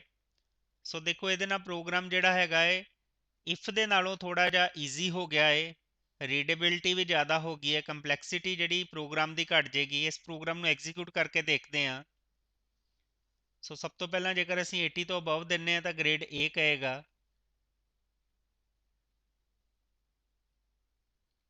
60 ਤੋਂ ਅਬਵ ਦੇਵਾਂਗੇ ਗ੍ਰੇਡ B ਕਹੇਗਾ, grade C and grade D। So same program ਨੂੰ ਅਸੀਂ ਸਵਿਚ ਸਟੇਟਮੈਂਟ ਦੇ ਨਾਲ ਬਣਾ ਸਕਦੇ ਹਾਂ। ਸਵਿਚ ਸਟੇਟਮੈਂਟ ਦੀ ਹੀ ਇੱਕ ਹੋਰ ਐਗਜ਼ਾਮਪਲ ਦੇਖਦੇ ਹਾਂ। Days of week find out ਕਰਾਂਗੇ। ਅਸੀਂ ਜਿਹੜਾ ਵੀ ਨੰਬਰ ਦੇਵਾਂਗੇ ਉਹਦੇ ਕੋਰਸਪੋਂਡੈਂਸ ਜਿਹੜਾ ਡੇ ਹੈਗਾ ਉਹ ਸਾਨੂੰ ਦੱਸੇਗਾ। ਸਭ ਤੋਂ ਪਹਿਲਾਂ ਅਸੀਂ ਡੇ ਰੀਡ ਕਰ ਲਿਆ ਵੇਰੀਏਬਲ। ਸੋ ਸਵਿਚ ਦੇ ਵਿੱਚ ਅਸੀਂ ਡੇ ਦੇ ਉੱਪਰ ਹੀ ਕੰਡੀਸ਼ਨ ਲਗਾਵਾਂਗੇ। ਸਵਿਚ ਦੇ ਵਿੱਚ ਅਸੀਂ ਡੇ ਵੇਰੀਏਬਲ ਦਿੱਤਾ ਹੈ। ਸੋ ਜੋ ਵੀ ਸਾਡੀ ਡੇ ਵੇਰੀਏਬਲ ਦੀ ਵੈਲਿਊ ਹੋਏਗੀ ਉਹਦੇ ਅਕੋਰਡਿੰਗ ਸਾਡਾ ਕੇਸ ਚੱਲੇਗਾ। ਜੇਕਰ ਡੇ ਦੀ ਵੈਲਿਊ 0 ਹੈ ਤਾਂ day of week is Sunday print ਕਰੇਗਾ ਤੇ ਬ੍ਰੇਕ ਦੇ ਨਾਲ ਸਾਡੀ ਸਵਿਚ ਖਤਮ ਹੋ ਜਾਏਗੀ। ਇਸੇ ਤਰ੍ਹਾਂ ਕੇਸ 1 ਦੇ ਵਿੱਚ ਜੇਕਰ 1 ਵੈਲਿਊ ਹੈ ਡੇ ਦੀ ਤਾਂ ਮੰਡੇ ਪ੍ਰਿੰਟ ਕਰੇਗਾ ਐਂਡ ਸੋ ਔਨ। ਇਸੇ ਤਰ੍ਹਾਂ ਅਸੀਂ ਸਾਰੇ ਡੇਜ਼ ਆਫ ਵੀਕ ਜਿਹੜੇ ਹੈਗੇ ਉਹਨਾਂ ਨੂੰ ਚੈੱਕ ਕੀਤਾ ਹੈ। ਪਰ ਜੇਕਰ 6 ਦੇ ਇਲਾਵਾ ਕੋਈ ਅਸੀਂ ਵੈਲਿਊ ਪ੍ਰਿੰਟ ਕਰਦੇ ਹਾਂ ਦਿੰਨੇ ਆ ਤਾਂ ਇਨਵੈਲਿਡ ਇਨਪੁਟ ਦੇਗਾ, ਕਿਉਂਕਿ ਸਿਰਫ 7 ਵੈਲਿਊਜ਼ ਜਿਹੜੀਆਂ ਹੈਗੀਆਂ ਉਹਨਾਂ ਨੂੰ ਹੀ ਪ੍ਰਿੰਟ ਕਰੇਗਾ। ਸੋ ਇਸ ਪ੍ਰੋਗਰਾਮ ਨੂੰ ਚਲਾ ਕੇ ਦੇਖਦੇ ਆ। ਜੋ ਵੀ ਡੇ ਦੀ ਵੈਲਿਊ ਹੋਏਗੀ ਉਹਦੇ ਕੋਰਸਪੋਂਡੈਂਸ ਸਾਡਾ ਕੇਸ ਜਿਹੜਾ ਹੈਗਾ ਉਹ ਰਨ ਹੋਏਗਾ। ਜੇਕਰ ਡੇ ਦੀ ਵੈਲਿਊ ਇਹਨਾਂ ਕੇਸ ਦੇ ਵਿੱਚ ਨਾਲ ਮੈਚ ਨਹੀਂ ਕਰਦੀ ਤਾਂ ਡਿਫਾਲਟ ਬਲੌਕ ਸਾਡਾ ਜਿਹੜਾ ਉਹ ਰਨ ਹੋਏਗਾ। ਅਸੀਂ 5 ਵੈਲਿਊ ਦਿੰਨੇ ਆ ਤਾਂ ਫਰਾਈਡੇ ਕਹੇਗਾ। ਜੇਕਰ 1 ਦਵਾਂਗੇ ਤਾਂ ਮੰਡੇ ਕਹੇਗਾ। ਜੇਕਰ 9 ਦਿੰਨੇ ਆ ਸਪੋਜ਼ ਵੈਲਿਊ ਤਾਂ ਕਹੇਗਾ ਇਨਵੈਲਿਡ ਇਨਪੁਟ। ਸੋ ਇਹ ਸਿੰਪਲ ਪ੍ਰੋਗਰਾਮ ਹੈਗਾ ਹੈ ਸਵਿਚ ਦਾ। ਹਰ ਕੇਸ ਦੇ ਬਾਅਦ ਅਸੀਂ ਬ੍ਰੇਕ ਜ਼ਰੂਰ ਯੂਜ਼ ਕਰਾਂਗੇ, ਕਿਉਂਕਿ ਇੱਕ ਬਲੌਕ ਚੱਲਣ ਦੇ ਬਾਅਦ ਸਾਡੀ ਸਵਿਚ ਸਟੇਟਮੈਂਟ ਜਿਹੜੀ ਹੈਗੀ ਆ ਉਹ ਟਰਮੀਨੇਟ ਹੋ ਜਾਣੀ ਚਾਹੀਦੀ ਹੈ। ਬਾਕੀ ਦੇ ਬਲੌਕਸ ਜਿਹੜੇ ਉਹ ਐਗਜ਼ੀਕਿਊਟ ਨਹੀਂ ਹੋਣੇ ਚਾਹੀਦੇ। ਨੈਕਸਟ ਪ੍ਰੋਗਰਾਮ ਅਸੀਂ ਦੇਖਦੇ ਹਾਂ।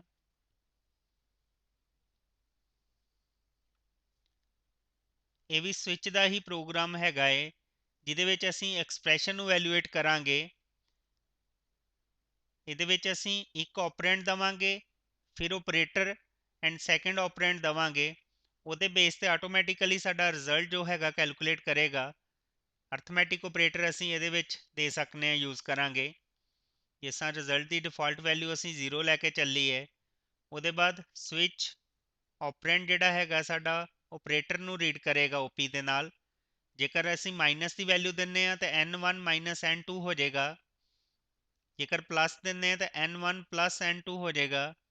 ਇਸੇ ਤਰ੍ਹਾਂ ਮਲਟੀਪਲਾਈ, ਡਿਵਾਈਡ, ਮੋਡਿਊਲ ਸਾਰੇ ਜਿਹੜੇ ਆਪਰੇਟਰਸ ਹੈਗੇ ਉਹ ਯੂਜ਼ ਹੋ ਜਾਣਗੇ। ਜੇਕਰ ਇਹਨਾਂ ਚੋਂ ਅਸੀਂ ਕੋਈ ਆਪਰੇਟਰ ਨਹੀਂ ਦਿੰਦੇ ਤਾਂ ਇਨਵੈਲਿਡ ਆਪਰੇਟਰ ਕਹਿ ਕੇ ਸਾਨੂੰ ਮੈਸੇਜ ਦੇਗਾ ਤੇ ਲਾਸਟ ਦੇ ਉੱਪਰ ਸਾਡੇ ਰਿਜ਼ਲਟ ਨੂੰ ਪ੍ਰਿੰਟ ਕਰੇਗਾ। ਇਸ ਪ੍ਰੋਗਰਾਮ ਦੀ ਐਗਜ਼ੀਕਿਊਸ਼ਨ ਚੈੱਕ ਕਰਾਂਗੇ। 12 ਪਲੱਸ 4 ਤਾਂ ਰਿਜ਼ਲਟ ਸਾਡੇ ਕੋਲ 16 ਆ ਗਿਆ ਹੈ। 12 ਮਲਟੀਪਲਾਈ 2 ਦਿੱਤਾ ਹੈ ਤਾਂ ਰਿਜ਼ਲਟ 24 ਆ ਗਿਆ ਹੈ। ਸੋ ਇਸ ਤਰ੍ਹਾਂ ਅਸੀਂ ਜਿਹੜਾ ਵੀ ਆਪਰੇਟਰ ਦਿੰਨੇ ਆ ਉਸ ਆਪਰੇਟਰ ਦੇ ਅਕੋਰਡਿੰਗ ਸਾਡਾ ਜਿਹੜਾ ਪ੍ਰੋਗਰਾਮ ਹੈਗਾ ਉਹਨੂੰ ਐਗਜ਼ੀਕਿਊਟ ਕਰ ਦੇਗਾ। ਜੇਕਰ ਅਸੀਂ ਕੋਈ ਆਪਰੇਟਰ ਉਹ ਦਿੰਨੇ ਜਿਹੜਾ ਵਿੱਚ ਹੈ ਹੀ ਨਹੀਂ ਤਾਂ ਇਨਵੈਲਿਡ ਆਪਰੇਟਰ ਕਹੇਗਾ। ਸੋ ਇਸ ਤਰ੍ਹਾਂ ਅਸੀਂ ਅਰਥਮੈਟਿਕ ਆਪਰੇਟਰਸ ਦਾ ਜਿਹੜਾ ਸਿੰਪਲ ਪ੍ਰੋਗਰਾਮ ਬਣਾ ਸਕਦੇ ਹਾਂ। ਸਵਿਚ ਦੇ ਨਾਲ ਆਪਰੇਟਰ ਨੂੰ ਚੈੱਕ ਕਰਕੇ ਸਾਡੇ ਪ੍ਰੋਗਰਾਮ ਨੂੰ ਐਗਜ਼ੀਕਿਊਟ ਕਰੇਗਾ। ਨੈਕਸਟ ਪ੍ਰੋਗਰਾਮ ਦੇਖਦੇ ਹਾਂ।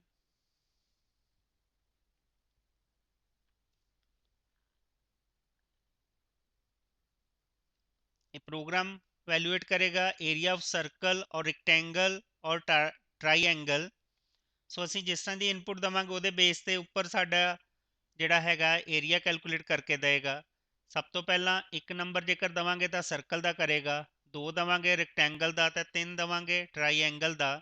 ਸੋ ਫਿਗਰ ਕੋਡ ਦੇ ਵਿੱਚ ਅਸੀਂ ਇਹਨੂੰ ਰੀਡ ਕਰਾਂਗੇ ਸਭ ਤੋਂ ਪਹਿਲਾਂ। ਸੋ ਇਹਦੇ ਬੇਸ ਦੇ ਉੱਪਰ ਜੇਕਰ ਫਿਗਰ ਕੋਡ ਸਾਡਾ 1 ਹੋਏਗਾ ਤਾਂ ਫਿਰ ਸਾਡੇ ਕੋਲ ਰੇਡੀਅਸ ਨੂੰ ਰੀਡ ਕਰੇਗਾ ਤੇ ਏਰੀਆ ਕੈਲਕੂਲੇਟ ਕਰਕੇ ਪ੍ਰਿੰਟ ਕਰੇਗਾ। ਜੇਕਰ ਫਿਗਰ ਕੋਡ ਸਾਡਾ 2 ਹੋਏਗਾ ਤਾਂ ਫਿਰ ਏਰੀਆ ਆਫ ਰੈਕਟੈਂਗਲ ਲਈ ਬ੍ਰੈਥ ਅਤੇ ਲੈਂਥ ਨੂੰ ਰੀਡ ਕਰੇਗਾ ਤਾਂ ਉਹਦੇ ਅਕੋਰਡਿੰਗ ਸਾਨੂੰ ਏਰੀਆ ਕੈਲਕੂਲੇਟ ਕਰਕੇ ਦੇਗਾ। ਜੇਕਰ ਕੇਸ 3 ਹੋਏਗਾ ਸਾਡਾ ਤਾਂ ਫਿਰ ਏਰੀਆ ਆਫ ਟਰਾਈਐਂਗਲ ਜਿਹੜਾ ਕੈਲਕੂਲੇਟ ਕਰਕੇ ਦੇਗਾ, ਜਿਹਦੇ ਵਿੱਚ ਬੇਸ ਅਤੇ ਹਾਈਟ ਸਾਡੇ ਕੋਲ ਰੀਡ ਕਰੇਗਾ ਤੇ ਏਰੀਆ ਕੈਲਕੂਲੇਟ ਕਰਕੇ ਪ੍ਰਿੰਟ ਕਰੇਗਾ। ਆਓ ਇਸ ਪ੍ਰੋਗਰਾਮ ਦੀ ਆਉਟਪੁੱਟ ਚੈੱਕ ਕਰਦੇ ਹਾਂ। ਜੇਕਰ ਡਿਫਾਲਟ ਅਸੀਂ ਇਹਨਾਂ ਤਿੰਨਾਂ 'ਚੋਂ ਕੋਈ ਵੈਲਿਊ ਨਹੀਂ ਦਿੰਦੇ ਤਾਂ ਐਰਰ ਇਨ ਫਿਗਰ ਕੋਡ ਦੇ ਸਾਨੂੰ ਮੈਸੇਜ ਜਿਹੜਾ ਉਹ ਸ਼ੋ ਕਰੇਗਾ। ਸੋ ਜੇਕਰ ਅਸੀਂ 1 ਦੇਵਾਂਗੇ ਤਾਂ ਸਰਕਲ ਦੇ ਏਰੀਏ ਵਾਸਤੇ ਸਾਡੇ ਕੋਲ ਰੇਡੀਅਸ ਮੰਗੇਗਾ। ਉਹਦੇ ਅਕੋਰਡਿੰਗ ਸਾਡਾ ਜਿਹੜਾ ਏਰੀਆ ਕੈਲਕੂਲੇਟ ਕਰਕੇ ਦੇ ਦਿੱਤਾ ਹੈ। ਜੇਕਰ ਅਸੀਂ ਫਿਗਰ ਕੋਡ 2 ਦੇਵਾਂਗੇ ਤਾਂ ਬ੍ਰੈਥ ਅਤੇ ਲੈਂਥ ਮੰਗੇਗਾ, ਏਰੀਆ ਕੈਲਕੂਲੇਟ ਕਰੇਗਾ। ਨੈਕਸਟ ਜੇਕਰ ਅਸੀਂ 3 ਵੈਲਿਊ ਦਿੰਨੇ ਆ, ਬੇਸ ਅਤੇ ਹਾਈਟ ਲਏਗਾ। ਜੇਕਰ ਅਸੀਂ ਇਹਦੇ ਇਲਾਵਾ ਕੋਈ ਵੈਲਿਊ ਦੇਵਾਂਗੇ ਤਾਂ ਸਾਨੂੰ ਮੈਸੇਜ ਦੇਗਾ error in figure code।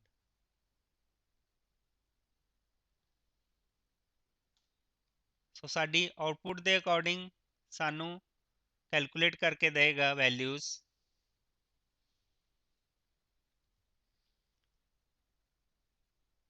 ਸੋ ਇਸ ਕੰਟਰੋਲ ਫਲੋ ਦੇ ਵਿੱਚ ਸਾਡਾ ਲਾਸਟ ਪ੍ਰੋਗਰਾਮ ਹੈਗਾ ਹੈ ਬ੍ਰੇਕ ਐਂਡ ਕੰਟੀਨਿਊ ਦੇ ਵਿੱਚ ਡਿਫਰੈਂਸ ਫਾਈਂਡ ਆਊਟ ਕਰਨਾ। ਸੋ ਜਿਸ ਤਰ੍ਹਾਂ ਮੈਂ ਤੁਹਾਨੂੰ ਪਹਿਲਾਂ ਵੀ ਦੱਸਿਆ ਸੀ, ਬ੍ਰੇਕ ਕੀ ਕਰਦੀ ਏ, ਸਾਡੇ ਬਲੌਕ ਨੂੰ ਟਰਮੀਨੇਟ ਕਰਦੀ ਏ, ਪਰ ਕੰਟੀਨਿਊ ਸਾਡੀ ਸਿਰਫ ਇੱਕ ਵੈਲਿਊ ਨੂੰ ਸਕਿਪ ਕਰਕੇ ਰਿਮੇਨਿੰਗ ਵੈਲਿਊ ਜਿਹੜੀਆਂ ਉਹਨਾਂ ਨੂੰ ਕੰਟੀਨਿਊ ਕਰ ਦੇਗੀ। ਸੋ ਜਿਸ ਤਰ੍ਹਾਂ ਇਹ ਪ੍ਰੋਗਰਾਮ ਅਸੀਂ ਬਣਾਇਆ ਹੈ, ਇਹਦੇ ਵਿੱਚ ਦੇਖੋ ਅਸੀਂ ਇੱਕ ਲੂਪ ਯੂਜ਼ ਕੀਤੀ ਹੈ 1 ਤੋਂ ਲੈ ਕੇ ਜੋ 20 ਤੱਕ ਚੱਲੇਗੀ। ਇਹਦੇ ਵਿੱਚ ਅਸੀਂ ਦੋ ਸਟੇਟਮੈਂਟ ਯੂਜ਼ ਕੀਤੀਆਂ। ਜੇਕਰ i ਦੀ ਵੈਲਿਊ 5 ਹੋਵੇ ਤਾਂ ਕੰਟੀਨਿਊ ਹੋ ਜਾਏ। ਇਟ ਮੀਨਸ ਕਿ i ਦੀ ਵੈਲਿਊ 5 ਜਿਹੜੀ ਉਹ ਪ੍ਰਿੰਟ ਨਹੀਂ ਕਰੇਗਾ, ਬਟ ਇਹਦੇ ਬਾਅਦ 6 7 8 ਜਿਹੜੀਆਂ ਵੈਲਿਊ ਉਹਨਾਂ ਨੂੰ ਪ੍ਰਿੰਟ ਕਰੇਗਾ। ਪਰ ਜੇਕਰ i ਦੀ ਵੈਲਿਊ 9 ਹੋਵੇ ਤਾਂ ਬ੍ਰੇਕ ਹੋ ਜੇ। ਜੇਕਰ i ਦੀ ਵੈਲਿਊ 9 ਹੋਏਗੀ ਤਾਂ ਸਾਡਾ ਫਾਰ ਲੂਪ ਜਿਹੜੀ ਟਰਮੀਨੇਟ ਹੋ ਜਾਏਗੀ। ਇਟ ਮੀਨਸ ਕੰਟੀਨਿਊ ਜਿਹੜਾ ਸਿਰਫ i ਦੀ ਵੈਲਿਊ 5 ਨੂੰ ਸਕਿਪ ਕਰੇਗਾ, ਪਰ ਜਿੱਥੇ ਬ੍ਰੇਕ ਸਟੇਟਮੈਂਟ ਆ ਜਾਏਗੀ ਉੱਥੇ ਲੂਪ ਹੀ ਟਰਮੀਨੇਟ ਹੋ ਜਾਏਗੀ। ਇਟ ਮੀਨਸ ਕਿ ਸਾਡੀ ਲੂਪ ਸਿਰਫ 8 ਤੱਕ ਹੀ ਪ੍ਰਿੰਟ ਕਰੇਗੀ, ਕਿਉਂਕਿ ਜਦ ਵੀ i ਦੀ ਵੈਲਿਊ 9 ਹੋ ਜਾਏਗੀ ਤਾਂ ਲੂਪ ਖਤਮ ਹੋ ਜਾਏਗੀ। 20 ਤੱਕ ਵੈਲਿਊ ਜਿਹੜੀਆਂ ਨਹੀਂ ਚੱਲਣਗੀਆਂ। ਆਓ ਇਸ ਪ੍ਰੋਗਰਾਮ ਨੂੰ ਰਨ ਕਰਕੇ ਦੇਖਦੇ ਹਾਂ।